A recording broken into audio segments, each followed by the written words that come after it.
అందరికీ కూడా ప్రభు యేసుక్రీస్తు నామములో నా హృదయపూర్వకమైన వందనాలు తెలియజేసుకుంటున్నాను. నాకైతే ఇప్పుడు అచ్యుతరావు గారు చెప్పింది చాలా నవ్వు వచ్చింది. ఆయన పడమటెంతో చూస్తున్న దాన్ని మాత్రం నాకు ఆశ్చర్యం కూడా వేసింది నవ్వుతో పాటు. నిజంగా తల్లిదండ్రులు మనకి ఎంత రంది అంటే, కోటి విద్యలు దేని కొరకండి? ఇంటి కోసమే కదా. అదే దేవుని కొరకు చెప్తూ ఉంటే ఆ బిడ్డకి దేవుని యొక్క మాటలు కనుక అందిస్తూ ఉంటే జీవితంలో వారు ఎప్పుడూ తొలగిపోవటం అంటూ ఉండదన్నమాట. బుద్ధి జ్ఞాన సర్వ సంపదలు కలిగిన దేవుని గనక మన బిడ్డలకు అందజేస్తే అన్నీ ఆయనలోనే ఉన్నాయా? కానీ దాన్ని తప్ప అన్నీ అందచేయాలని చూస్తారనమాట. మరి బండి మీద వెళుతూ ముగ్గురు కూర్చొని ఆ బండి మీద వెళుతూ కూడా వాళ్ళమ్మ ఆ బిడ్డకి చదువు చెప్తుందంటే ఎంత ఉందంటారు? మనకెంత దేవుడు ఆజ్ఞగా ఇచ్చాడు, మనకెంత నియమంగా ఇచ్చాడు. పాత నిబంధన గ్రంథంలో మీ బిడ్డలని ఈ మాటలు తెలియచేయండి. కూర్చున్నప్పుడు, నుంచున్నప్పుడు, పడుకున్నప్పుడు, నడిచేటప్పుడు అన్ని వేళలా దేవుని యొక్క మాటలు తెలియచేయమంటే మనం ఎంతవరకు తెలియజేస్తున్నామండి? మన బిడ్డలకి ఎంత ఆశీర్వాదాన్ని ఇవ్వాలని అనుకుంటున్నాము? భూలోకంలో ఉన్నవన్నీ కూడా ఎంతవరకు మనం ఎప్పుడు చెప్పుకుంటాము? దానికి కొలత అంటూ టైం అంటూ లేదన్నమాట. అందుకనే మనం అందరం కనుక ఏమంటాము? నిన్నటి వారమే, రేపు అనేది కూడా మనకి లేదు, నిన్నటి వారం. మరి మన పరిస్థితే నిన్నటి స్థితి అయితే మన బిడ్డలకి ఏది అప్పు చెప్పాలండి? అది ఒకంత మనం ఆలోచించుకోవాల్సిన విషయమే అన్నమాట. మనం ఎప్పుడు చెప్తున్న రీతిగానే పరిశుద్ధ గ్రంథాన్ని రాయించిన విధానం చూసినట్లయితేనండి, అది ఏ యుగానికైనా కూడా పనికొచ్చే మాటల్ని దేవుడు రాయించి ఉంచాడనమాట. కొన్ని గ్రంథాలు చూస్తూ ఉంటాం, అవి కొంతకాలం వరకే పనిచేస్తూ ఉంటాయి. అంటే మనము స్త్రీల గురించి నేర్చుకున్నాం కొన్ని గ్రంథాల్లో. వారు మరి కొంతమంది దానికోసము ఎంతో త్యాగాలు చేసి ఎన్నో విషయాల్లో వారు ఉద్యమాలు చేసి ఆ యొక్క సతీ సహగమనం ఏంటి, అలాగే బాల్య వివాహాలు ఏంటి, అలాగే స్త్రీని గౌరవించే విషయంలో ఏంటి, అలాంటి అన్నిట్లో కూడా ఆ గ్రంథాల్లో ఉన్న వాటిని మార్పులు చేర్పులు జరిగే గ్రంథాలని మనం చూస్తున్నాం. కానీ మన చేతుల్లో ఉన్న గ్రంథం మాత్రము మనము వెళ్ళిపోయే వరకు, దేవుడు వచ్చే వరకు కూడా, అసలు భూమి ఆకాశంలో ఉన్నంత వరకు కూడా ఈ మాట గతించిపోవటం కానీ ఇందులో ఉన్న విషయాలు మార్పులు చేర్పులు జరగటం కానీ లేదండి. పూర్వకాలంలో రాయబడిన ఈ గ్రంథాన్ని ఇప్పుడు భవిష్యత్తులో జరుగుతున్న విషయాలు కూడా రాసి ఉన్నాయండి. అందుకు నాకు చాలా ఇష్టం కలిగింది. పిచ్చి అనమాట. పరిశుద్ధ గ్రంథం అంటే నాకు ఎంతగా ఇష్టం కలిగింది అంటే, ఒక్కొక్కటి చదువుకుంటూ ఉంటే, అందుకనే దావీదు గారు మొదటి కీర్తన రాస్తూ, యెహోవా ధర్మశాస్త్రమునందు ఆనందించుచు దివారాత్రములు దాన్ని ధ్యానించువాడు, చదివేవాడు కాదు ధ్యానించువాడు ధన్యుడు అని. మనకి పరిశుద్ధ గ్రంథాన్ని తీయగానే ఆనందం కలుగుతుందండి ఎక్కువ శాతం. ఏ విషయంతో, ఏ మనసుతో మనము పరిశుద్ధ గ్రంథాన్ని తీస్తూ అలాగే ధ్యానంతో ఆనందంగా ఉంటామా ఎప్పుడైనా? మన అవసరం తగ్గట్టు ఒక వాక్యాన్ని తీసుకొని, ఒక వాగ్దానాన్ని తీసుకొని, ఈ పూటకి ఇది చదివేసేసి ముగించుదాం, తొందరగా ప్రార్థన చేద్దామని అనుకుంటామా? చాలా సమయాన్ని ఇచ్చి దాన్ని ధ్యానం చేసే విధానంలోనూ, ఆ ధ్యానంలో మనకి తెలుసుకున్న విషయాన్ని బట్టి ఆనందించే విషయంలోనూ మనం ఎంతవరకు ఉంటున్నాము అని ఆలోచిస్తే అది కూడా కొంచెం ఆలోచించదగింది. అందుకని నేను ఈ మధ్య కాలంలో వీడియోస్ చూస్తున్నప్పుడు, కొన్ని యూట్యూబ్లోను టీవీలో ఇలా చూస్తున్నప్పుడు ఒక విషయాన్ని బాగా చెప్తూ ఉన్నారనమాట. ఇప్పుడే కాదు, 2 సంవత్సరాల క్రితం నుంచి కూడా దాన్ని చెప్పుకుంటూ వస్తున్నారు. కొంతమంది నిపుణులు కూడా దాని గురించి మాట్లాడుతూ వస్తున్నారు. అదేంటంటే కృత్రిమ మేధ అని ఒకటి దాన్ని తయారు చేస్తున్నారు. దాన్నే రోబో అన్నమాట. దాన్ని తయారు చేసుకొని ఎందుకు తయారు చేయటం జరిగిందంటే, కొన్ని వాటిల్లో, కొన్ని ఫ్యాక్టరీల్లో కొంత పని చేయటానికి వేడికి మనుషులు వెళ్ళలేని పరిస్థితుల్లో కొంతమంది జ్ఞానంతో ఆ రోబోల్ని తయారు చేయటము, ఆ మనిషికి ఇచ్చిన జ్ఞానాన్ని బట్టి మనం ఈ మాటలన్నీ కూడా వారు నిపుణులు చెప్పిన వారు మాటల్ని, అలాగే రోబోను తయారు చేసే విధానాన్ని, అది ఎలా ఉపయోగపడిద్దో ఇవన్నీ కూడా ఇప్పుడు నేను ముందుగా చెప్తాను. వీటన్నిటి గురించి పరిశుద్ధ గ్రంథం ఏం చెప్పిందో కూడా తర్వాత చదువుకుందాం అన్నమాట. అలాగే మనిషికి ఎంత జ్ఞానాన్ని ఇచ్చాడో దాన్ని కూడా మనం చదువుకుందాము. మనిషికి ఇచ్చిన జ్ఞానాన్ని చొప్పున ఎలా తయారు చేశారంటే అసలు వాటితో ఆపరేషన్లు కూడా జరుగుతున్నాయి అంటండి. అలాగే ఇంటిలో పనులకి ఉపయోగించుతున్నారంట.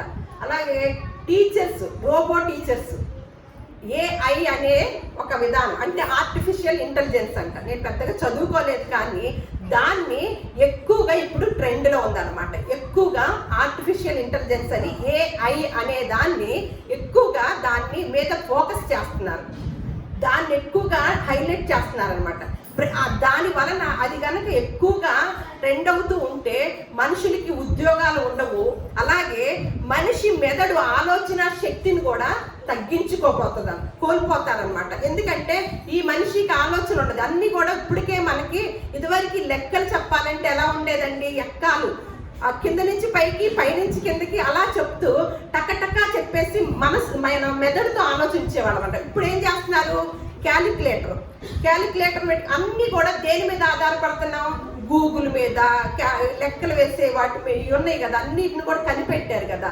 ఒకప్పుడు మనకి ఈ ఫోను మనకి ఎవరికో ఒకరికి ఉండేది, ల్యాండ్ ఫోన్ ఉండేవి, అలాగే ట్రంకాలని అలా కొన్ని మనం పూర్వకాలం నుంచి వచ్చింది. తర్వాత స్మార్ట్ ఫోన్ అనేది మన జీవితంలో ఒక భాగం అయిపోయిందండి. ఇప్పుడు ప్రతి ఒక్కరు ఉదయాన్నే లెగవగానే వేటిని చూస్తారు, ఒక ఇంత మన మనసులో మనం ఆలోచించుకోండి. మనకంటే అంత పెద్ద పనులు లేవు కాబట్టి పనులు లేని వాళ్ళు, అలాగే వాటితో పని ఉన్నవారు అసలు తెల్లారి లేస్తే ఆ ఫోన్లు ఎక్కి అనమాట. అది ఒక భాగమై కూర్చుంది అనమాట. అదే మనకు ఒక భాగం అయినప్పుడు ఏఐ అనేది కూడా ఒక భాగం అవుతుంది అంటండి మన జీవితంలో. అది దాని గురించి కొన్ని విషయాలు తెలియజేశారనమాట. వాటిని నేను చదువుతాను. ఇదంతా ఈ రోబోట్స్, ఈ కృత్రిమకు సంబంధించినవి అన్ని కూడా వేటిలో వస్తున్నాయి అంటే జపాన్ దేశంలో అయితేనంట ఎన్నో పనులు ఇలాంటి వాటికి ప్రథమంగా ఉన్నాయంట. అలాగే వీటిలో ఇంకేమేమి ఉన్నాయంటే బిజినెస్ అంట, వీటి ద్వారా ఎడ్యుకేషన్ అంట, పాలిటిక్స్ అంట, ఐటీ అంట, మీడియా అంట, అలా ప్రతి రంగాన్ని కూడా ఈ ఐ అనేది కమెంట్ చేస్తూ ఉందంట. కొన్ని రంగాలలోకి దీన్ని ప్రవేశపెడతాం జరుగుతూ ఏమంటున్నారంటే ఒక సినిమా కూడా తీశారు కదా రోబో అని. ఆ సినిమాలోకి చివరికి మనకు తేల్చి చెప్పింది ఏంటంటే ఒక నిపుణులు చెప్తున్నారనమాట, దీని గురించి చెప్పేవారు. అది తయారు చేశారు, ఒక మంచి పని కోసమే తయారు చేశారు. కానీ తర్వాత అదేమైంది, ఆ మనిషి తయారు చేసిన మనిషినే హింస పెడతానికి కూడా గురైంది అనమాట. అది కూడా విలనై కూర్చుంది కదా. అలా ఇంగ్లీష్ సినిమాలు, తెలుగు ఇలాంటివి కూడా వాటి మీద జరుగుతూ ఉన్నాయి, తీస్తూ ఉన్నారు. అలా కొన్ని ఏంటంటే యంత్రాలకు అలవాటైన మనుషులంట ఆలోచించడం కూడా మానేస్తారంట. మనిషి కష్టపడితేనే గాని మెదడు పనిచేస్తుందంట. ఏ మార్పైనా అవసరాన్ని మించి వస్తే, ఏ మార్పులైనా మన అవసరానికి మించి కనుక మనం తయారు చేసుకుంటే వినాశనమే అని ఈ మాటలు చెప్పేది ఎవరంటే కొంతమంది నిపుణులు అనమాట. వాళ్ళల్లో కొంతమంది ఎవరున్నారంటే ఎలన్ మాస్క్ అనే ఆయన కూడా ఏమని చెప్పారంటే, ఎలన్ మాస్క్ అలాంటి వారు కూడా ఈ ఐని పూర్తిగా సపోర్ట్ చేయటం లేదంట. అలాగే అమెరికా లాంటి దేశాలు కూడా దీన్ని గురించి భయపడుతున్నారంటండి. ఏమని అన్నారంటే తనకు తానుగా ఆలోచించే మనలాంటి మెదడున్న టెక్నాలజీ అంటండి. ఎంత తయారు చేశారో మనిషి యొక్క తెలివితేటలు చూడండి. మనలాగా ఆలోచించే మెదడున్న టెక్నాలజీ అంట.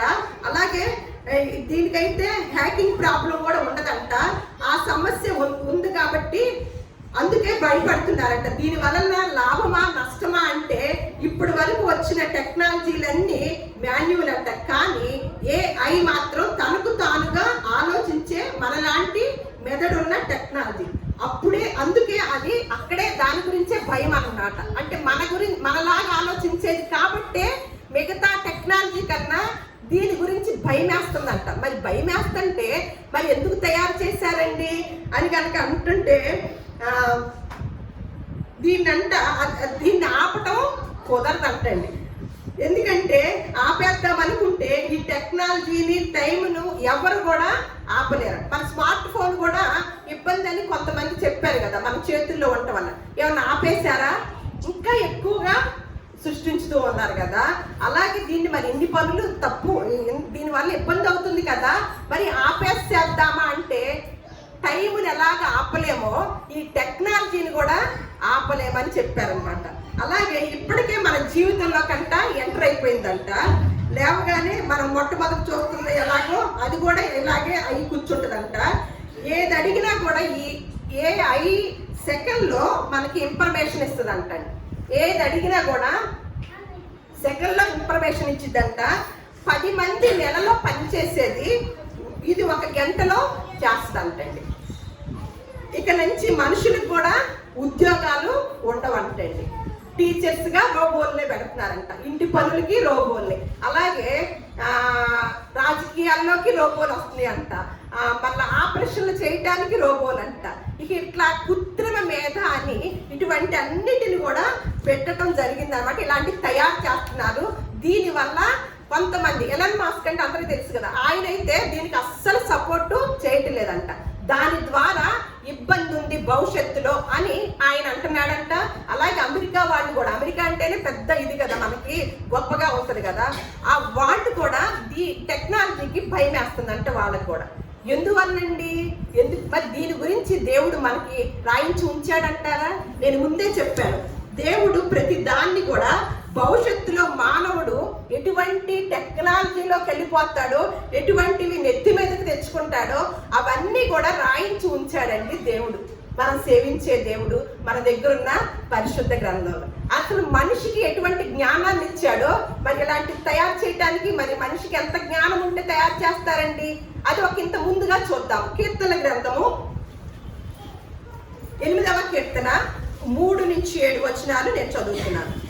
నీ చేతి పని అయిన నీ ఆకాశములను నీవు కలగ చేసిన చంద్ర నక్షత్రములను నేను చూడగా, నీవు మనుష్యుని జ్ఞాపకము చేసుకొనుటకు వాడే పాటి వాడయ్యా?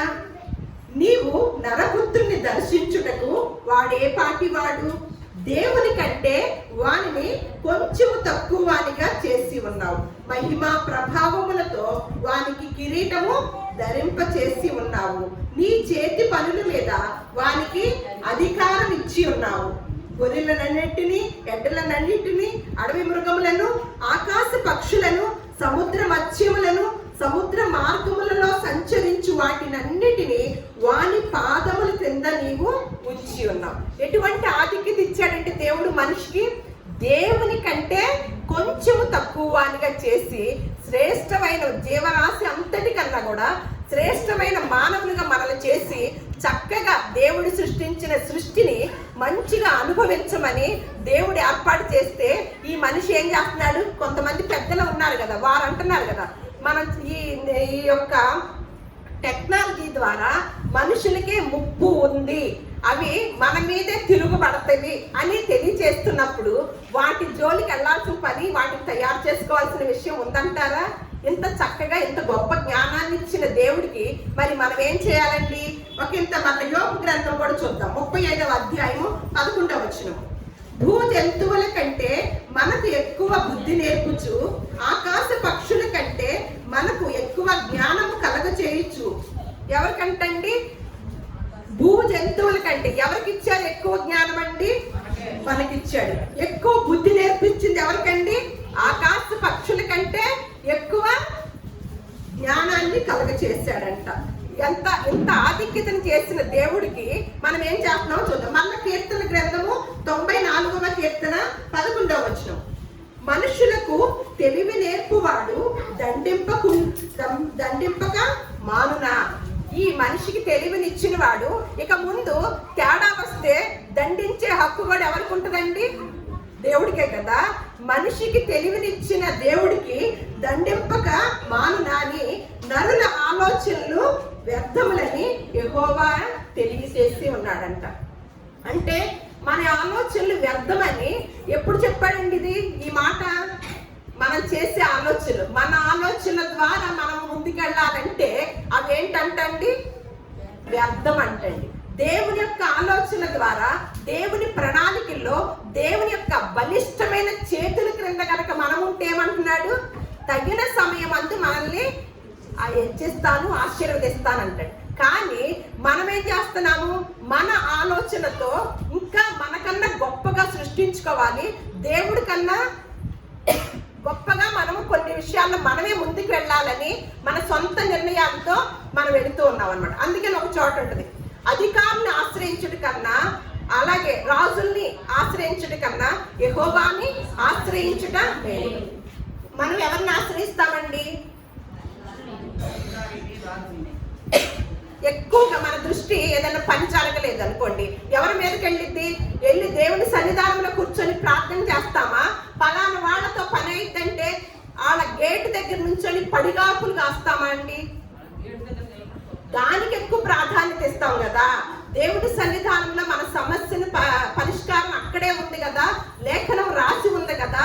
అధికారులను ఆశ్రయించడం కన్నా దేవుణ్ణి ఆశ్రయించడం మేలు అని దేవుడే చెప్తున్నాడు కదా. ఆ మాటను పట్టుకొని మనము ఆయన సన్నిధానంలోనే ప్రాకులాడదాము, అడుగుదాము అనే ఆలోచన ఉంటుందా అండి? ఉండదు. అలా ఏమంటున్నాడంటే, నరుల ఆలోచనలు ఏమంటున్నాడు? వ్యర్థములని యెహోవాకు చెప్పటల్లా, దేవుడికి ఎప్పుడో తెలిసి ఉన్నదంట అని. మళ్ళా ఇంకొక అధ్యాయం, ఇర్మియా గ్రంథము 12వ అధ్యాయము 13వ వచనం చూద్దాం. ఏం చేస్తున్నారంటే, ఈ మనుషుల యొక్క ఆలోచన చూడండి. మనుషులు సొంత నిర్ణయాలు కనుక నిర్ణయించితే ఎలా ఉంటుందో చూద్దాం. జనులంట గోధుమలు చల్లి ముండ్ల పంట పోయిదురు, వారు అలసట పడుచున్నారు కానీ ప్రయోజనము లేకపోయేరు. యెహోవా కోపాగ్ని వలన కోతకు పంట లేక మీరు సిగ్గుపడదురు. ఏం చల్లుతున్నాము? బాగా గోధుమలు కోసుకోవాలని గోధుమలు పంటే చల్లుతున్నామంట. ఏం పంటను కోస్తున్నామండి? మనకి ప్రయోజనం లేని పంటని కోస్తున్నాం. దేవుడే ఉన్న ప్రయోజనకరమైన పంటను మనకి సమృద్ధిగా అనుగ్రహిస్తే మనం ఏది చల్లి ఏది కోసుకుంటున్నామని క్రీస్తుకు పూర్వము దేవుడు తెలియచేస్తున్నాడండి. ఏ శతాబ్దంలో తెలియచేస్తున్నాడో చూడండి. మనము గోధుమలు చల్లంట ఏ పంటను కోస్తున్నాము? ముండ్ల పంటని కోస్తున్నామంటండి. మరి నిజంగా అలాగే జరుగుతుందా? అలాగే ఉండదు కదా. ఆహార విషయాల్లో అన్నీ కూడా మనకి ఏమైనా ఆరోగ్యాన్ని ఇచ్చేయి, ప్రయోజనకరమైన ఏమైనా చదువుకొని తింటున్నామా? అంతా కూడా తర్వాత వస్తుంది. మళ్ళా వారు అలసట పడుచున్నారు, అంటే కష్టపడుతున్నారు ఏదోటి సాధించాలని, కానీ వారికంట ప్రయోజనం లేక పోయిను. కాబట్టి యెహోవా కోపాగ్ని వలన కోతకు పంట లేక మీరు సిగ్గుపడుదురు.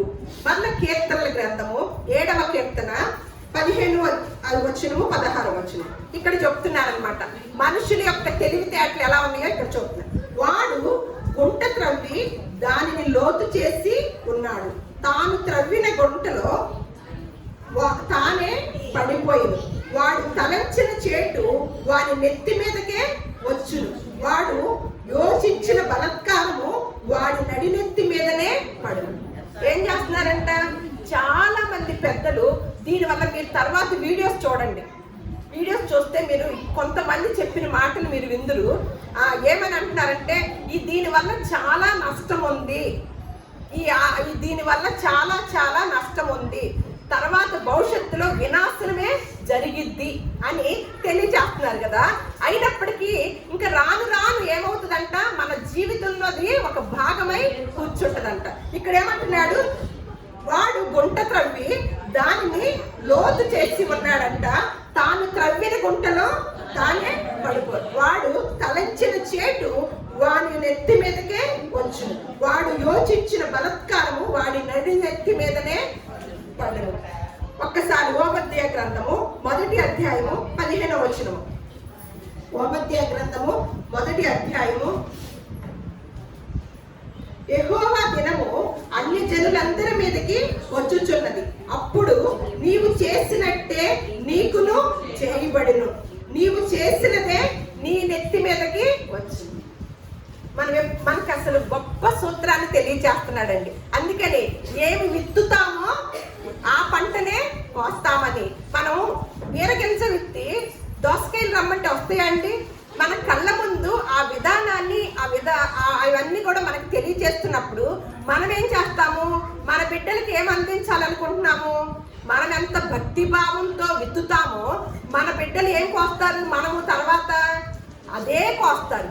లేదు మనం లోకంలో ఎక్కువగా ఉండి విత్తుతున్నాం అనుకోండి, ఏం పంటలు కోస్తారు? లోకంలో ఉన్నవే మన బిడ్డలకి నేర్చుకుంటారు. మనకి అసలు ఆల్రెడీ మనం లోకంలోనే ఉన్నాం కదా, అవే మన బిడ్డలకు కూడా తెలియజేస్తారు. ఇక్కడ ఏమంటున్నాడు, యెహోవా దినము అన్య జనులందరి మీదకి వచ్చుచున్నది, అప్పుడు నీవు చేసినట్లే నీకును చేయబడును, నీవు చేసినదే నీ నెత్తి మీదకి వచ్చును. ఇప్పుడు యెషయా గ్రంథము 30వ అధ్యాయము 12వ వచనము 13వ వచనము, మీరు ఈ వాక్యమును వద్దని త్రోసివేసి బలత్కారమును కృత్రిమమును నమ్ముకొని అట్టి వాటిని ఆధారము చేసుకొంటిరి గనుక ఈ దోషము మీకు ఎత్తైన గోడ నుండి జోగి పడిపోవచ్చున్న గోడ అందవలెను అగును, అది ఒక్క క్షణంలోనే హఠాత్తుగా పడిపోవు. ఇక్కడ యెషయా గారు ఏమంటున్నారండి, యెషయా గ్రంథంలో చాలా విషయాలు భవిష్యత్తులో జరిగాయి అన్ని కూడా, అలాగే యేసుక్రీస్తు వారి యొక్క రాకడ ప్రవచనాలు కూడా ఎక్కువగా ఉన్నాయి అనమాట. ఆ యెషయా భక్తుడు చెప్తున్న మాట అంట, ఏమని, మీరు ఈ మాట దేవుని మాట వద్దని ఏం చేస్తున్నారంట, త్రోసివేసి ఈ దేన్ని నమ్ముకుంటున్నారంట, బలత్కారమును కృత్రిమమును నమ్ముకొని. ఏది నమ్ముకుంటున్నావు? ఒరిజినల్ నమ్ముకోవటంలా, కృత్రిమమును నమ్ముకోవటం వల్ల. చూడండి, ప్రతి ఆహారంలో కూడా కల్తీ అంటున్నారా, బాగుంది అంటున్నారా? ఇప్పుడు అన్ని కల్తీలే, ఆహారంలో కల్తీలు, మనుషుల్లో కల్తీ.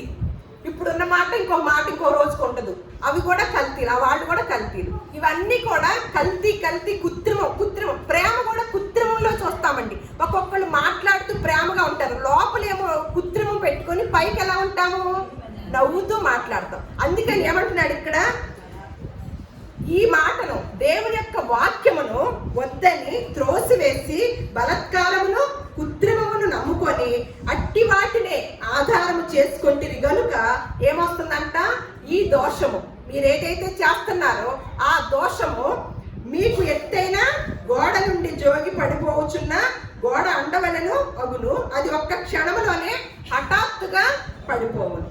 యోవేలు గ్రంథము 1వ అధ్యాయము 6వ వచనము ఒకసారి మీరు చూస్తూ ఉండండి, నేను చదువుతాను. యోవేలు గ్రంథము 1వ అధ్యాయము 6వ వచనం చదువుతున్నాను, తర్వాత మిగతా వచనాలు చదువుతాను. లెక్కలేని బలమైన జనాంగము నా దేశము మీదకి వచ్చి ఉన్నది, వాటి పళ్ళు అంటే జనాంగం అన్న చోట సమూహం అని ఉందన్నమాట. కింద జనాంగం అన్న చోట మీరు యోవేలు గ్రంథం తీసినట్లయితే 1వ అధ్యాయము 6వ వచనం నేను చదువుతున్నాను. ఇక్కడ కృత్రిమ మీద కనపడిద్ది అనమాట. ఇక్కడ కనపడింది ఏమనంటే, లెక్కలేని బలమైన జనాంగము నా దేశం మీదకి వచ్చి ఉన్నది, వాటి పళ్ళు సింహపు కోరల వంటివి, వాటి కాటు ఆడ సింహపు కాటు వంటిది అని మళ్ళీ 2వ అధ్యాయము 4వ వచనం నుంచి 9వ వచనం వరకు. వాటి రూపములు గుర్రముల రూపముల వంటిది, రౌతుల వలె అవి పరిగెత్తి వచ్చును, రథముల ధ్వని చేయునట్లు, కొయ్య కాలు అగ్నిలో కాలుచు ధ్వని చేయునట్లు, యుద్ధమునకు సిద్ధమైన సూర్యుల ధ్వని చేయునట్లు అవి పర్వత శిఖరముల మీద గంతులు వేయుచున్నది. వాటిని చూచి జనములు వేదన నొందును, అందరి ముఖములు తెల్లబారును, బలాఢ్యులు పరిగెత్తునట్లు అవి పరిగెత్తుచున్నవి, సూర్యులు ప్రాకారములు నెక్కునట్లు అవి గోడలు దాటుతున్నవి, ఇటు అటు తిరగకుండా అవన్నీ చక్కగా పోవుచున్నవి, ఒకదాని మీద ఒకటి త్రొక్కులాడక అవన్నీ చక్కగా పోవుచున్నవి, ఆయుధముల మీద పడినను త్రోవ విడువవు, పట్టణములో నకముఖాల పరిగెత్తుచున్నవి, గోడల మీద ఎక్కి ఇండ్లలోనికి చొరబడుచున్నవి, దొంగలు వచ్చినట్లు కిటికీల గుండా చొరబడుచున్నవి. ఎవరంటండి వీళ్ళు? ఎవరు? ఏమేముంది అంటే వాళ్ళకి లెక్కలేని బలమైన జనాంగము దేశం మీదకి వచ్చి ఉన్నారంట. వాటి పళ్ళంట సింహము కోరల వంటివంట, వాటి కాటు ఆడసింహము, అవి కాటేస్తే ఎలా ఉంటాయంట, ఆడసింహము కాటు వంటిదంట, కోరల వంటిదంట. అలాగే వాటి రూపములంట గుర్రముల రూపముల వంటిదంట, అవి ఎలా పరిగెత్తుతున్నవి? రౌతుల వలె అవి రథముల ధ్వని చేయనట్లు, కొయ్యి కాళ్ళు అగ్నిలో కాలుచు ధ్వని చేయనట్లు, యుద్ధమునకు సిద్ధమైన సూర్యుల ధ్వని చేయనట్లు అవి పర్వత శిఖరముల మీద గంతులు వేయించుండవంట. అలాగే వాటిని చూచిన జనములంట వేదన నొందునంట. ఏం చేస్తారంటే వీటిని చూసి జనాలకి ముందు కాలంలో వేదన పడతారంట. అందరి ముఖాలు వామ్మ మేము మంచి కోసం తయారు చేసుకుంటే ఎలానా అని అందరి ముఖాలు ఏమవుతాయంట? తెల్లబారుతాయంట. బలాఢ్యులు పరిగెత్తునట్లు అవి పరిగెత్తుచున్నవి, సూర్యులు ప్రాకారం ఎక్కునట్లు అవి గోడలు దాటుచున్నవి, ఇటు అటు తిరగకుండా అవన్నీ కూడా చక్కగా పోవచ్చున్నది, ఒక దాని మీద ఒకటి త్రొక్కులాడక అవన్నీ చక్కగా పోవచ్చున్నవి. ఆయుధముల మీద పడినను త్రోవ, ఆయుధాలు వాటి మీద పడినను అవేం చేస్తాయంట? త్రోవ మాత్రం అవి వాటి మీద పెడితే ఏమైనా ఉంటాయి? ఆడికి ఏం అక్కర్లేదు. ఏమంటాయంట? త్రోవ పట్టణంలో నక్క ముఖాలు కూడా పరిగెత్తుచున్నవి, గోడల మీద కూడా ఎక్కి ఇంట్లలోనికి చొరబడుచున్నవి, దొంగలు వచ్చినట్లు కిటికీల గుండా చొరబడుచున్నవి. ఏం చేస్తున్నారంటే, అందుకని దేవుడు ఏం చెప్తున్నాడంటే, యోబు గ్రంథము 36వ అధ్యాయము 11వ వచనం చూద్దాం. యోబు గ్రంథము 36వ అధ్యాయము 11. వారు దేవుని మాటను ఆలకించి ఆయనను సేవించిన ఎడల తమ దినములను క్షేమముగాను తమ సంవత్సరములను సుఖముగాను వెళ్ళబుచ్చుదు. వారు ఆలకింపని ఎడల వారు బాణముల చేత కూలి నశించెదరు. జ్ఞానము లేక చనిపోతారు. జ్ఞానంతోనేనా వీటిని తయారు చేసింది? దేవుడు ఏమంటున్నాడు? జ్ఞానము లేక చనిపోతారంట. అజ్ఞానులు వాళ్ళు తయారు చేసుకొని ఏమంటున్నారు? మేము ఇక సృష్టిలో గొప్ప గొప్పవి తయారు చేసుకుంటున్నామంట. కానీ మనం ఏది తయారు చేసుకుంటే అవే మన నెత్తి మీదకి, మనం ఏది సమకూర్చుకుంటామో, చెడైతే చెడే మన నెత్తి మీదకి వచ్చింది, మంచి అయితే మంచే మన నడినెత్తిన వచ్చి కూర్చుంటుంది. అందుకని దేవుని మాటను ఆలకించి సేవించిన ఎడల తమ దినములు క్షేమంగా. చివరికి వాళ్ళు ఏమని మాట్లాడుతున్నారంటే, ఎప్పటికీ కూడా రోబో అంట ఆహారాన్ని తయారు చేయటమైనా, సృష్టిని క్రియేటివ్ చేయటమైనా కుదరదంట. ఈ మనుషులు తయారు చేసిన రోబో వీళ్ళని నాశనం చేయటానికి, వీళ్ళ పనులని చక్కబెడటానికి తప్ప క్రియేటివ్ అంటే దేవుడు ఏం చేస్తాడండి? సృష్టిస్తాడు. మనమైతే సృష్టించే అవకాశం ఉంటుందా? మనకి తినే ఆహారం ఎవరు సృష్టించాలి? దేవుడు సృష్టించితేనే వస్తుంది. అందుకని వారు ఏమంటున్నారంటే, ఇదంతా కూడా రోబోలతో పని చేయించుకుంటూ ఉంటే మన మెదడు ఆలోచించకుండా, మన ఇంటి పనులు లేకుండా, ఇప్పటికే చాలా అన్ని స్విచ్లే కదా, వాటిని వేసుకుంటూ ఉండటం వల్ల మన శరీరం యొక్క వ్యాయామం లేకుండా పోతుందా? ఎక్సర్సైజ్. కొంతమంది ధనవంతులు అలాగే ఉంది కదా, అన్నిటికీ ఇల్లు తొడవటానికి ఆ రోబోలే పెట్టుకుంటున్నారు, పని చేసుకోవడానికి రోబో. అయితే కొన్ని చోట్ల అయితే ఇంకా ఎక్కువగా వచ్చేసినాయి అనమాట. అలా దీని అంతటి కన్నా కూడా ఏది బాగుంటుంది అంటేనంట, ఒకళ్ళు చెప్తున్నారు, ఆహారాన్ని ఉత్పత్తి చేయలేవు కాబట్టి మనుషులంట ఒళ్ళు పులిసిపోయేటట్లుగా కష్టపడితే, ఒళ్ళు పులిసిపోయేటట్టుగా కష్టపడి కడుపు నిండా ఆహారం తిని హాయిగా పడుకునే పని, తృప్తిని ఏ నాటికి ఏ మిషన్ కూడా ఇవ్వలేదన్నమాట. మనుషులకి ఎలా జరిగిద్దంటే, హాయిగా తృప్తిగా తినే పనిని హాయిగా పడుకోవటానికి ఎప్పుడు జరిగిద్దండి? ఒళ్ళు పులిసిపోయేటట్లు పని చేసినప్పుడు హాయిగా పడుకుంటామంట, తృప్తిగా తింటామంట. ఈ రెండు పనులు ఏ మిషన్ కూడా తయారు చేయలేదు. అందుకని ప్రసంగి గారు ఏమన్నారు? ఒక మాట చూసేసి ముగించేద్దాం. అందుకని జ్ఞాని అయినా ఇక్కడ ఏమంటున్నారు? మీ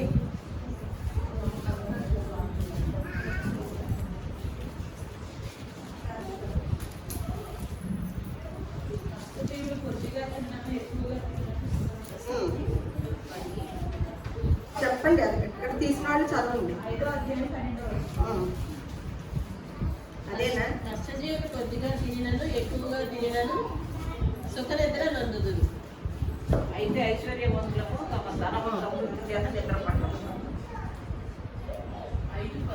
ఒకటి 5:18 కదా. ఒకటి, మరియు కోరదగినది గాను చూడముచ్చటైనది గాను నాకు కనపడినది ఏమనగా, దేవుడు తనకు నియమించిన ఆయుష్కాల దినములన్నీ ఒకడు అన్నపానములు పుచ్చుకొనొచ్చు తన కష్టార్జితం అంతటి వలన క్షేమముగా బ్రతుకుచున్నట్టే ఇదియే వానికి భాగ్యము.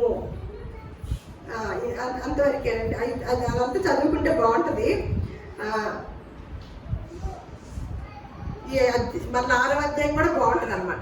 ఇలా ఆ నిపుణులు కూడా ఏం చెప్తున్నారంటే, ఒళ్ళు పులిసిపోయేటట్లు కష్టపడితే హాయిగా నిద్ర పట్టిద్దంట, తృప్తిగా తింటామంట.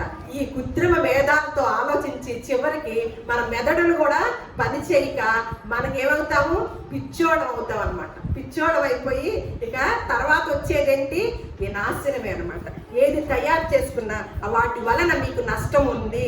దేవుని మాటని, ఈ మాటను వద్దు అని మాకు కృత్రిమము, మాకు ఇంకేం కావాలంటున్నది అక్కడ, బలాత్కారము, కృత్రిమమే నమ్ముకొని ఆధారం చేసుకొని చేస్తున్న పనుల వల్ల చాలా ఇబ్బందులు ఉంటాయి. అలాగే వారు గనక ఈ మాట ఆలకింపకపోతే వారు బాణముల చేత కూలి నశించుదురు, జ్ఞానం లేక చనిపోవుదురు. దేవుడి మాటల్ని మన హృదయాల్లో ఫలింప చేయునుగాక. దేవుడిచ్చిన యొక్క పరిశుద్ధ గ్రంథాన్ని మనము ధ్యానం చేసుకుంటూ ఎన్నో గొప్ప విషయాలు ముందుగానే రాయించి ఉంచి మీరెన్నిటిని తయారు చేసుకున్నప్పటికీ దానివల్ల మీకు నష్టమే కానీ లాభము లేదని దేవుడు తెలియచేసి, ఆయన మాటను ఆలకించితే, ఆయన మాటను నమ్ముకుంటే మన దినములన్నీ కూడా సుఖముగాను సంతోషముగాను వెళ్ళబుచ్చుకోవటానికి గొప్ప అవకాశం అన్నమాట. దేవుడు ఇటువంటి అవకాశాన్ని ఇచ్చిన విధానాన్ని బట్టి, మన బోట్లకి ఈ గొప్ప దేవుడు తెలుసుకున్న విధానాన్ని బట్టి దేవునికి మహిమ, ఘనత, ప్రభావములు చెల్లించుకుంటూ దేవుడు మీ యొక్క కుటుంబాలన్నిటిని కూడా గొప్ప జ్ఞానంతోనూ, వివేకముతోనూ, తెలివితోనూ ఆశీర్వదించునుగాక.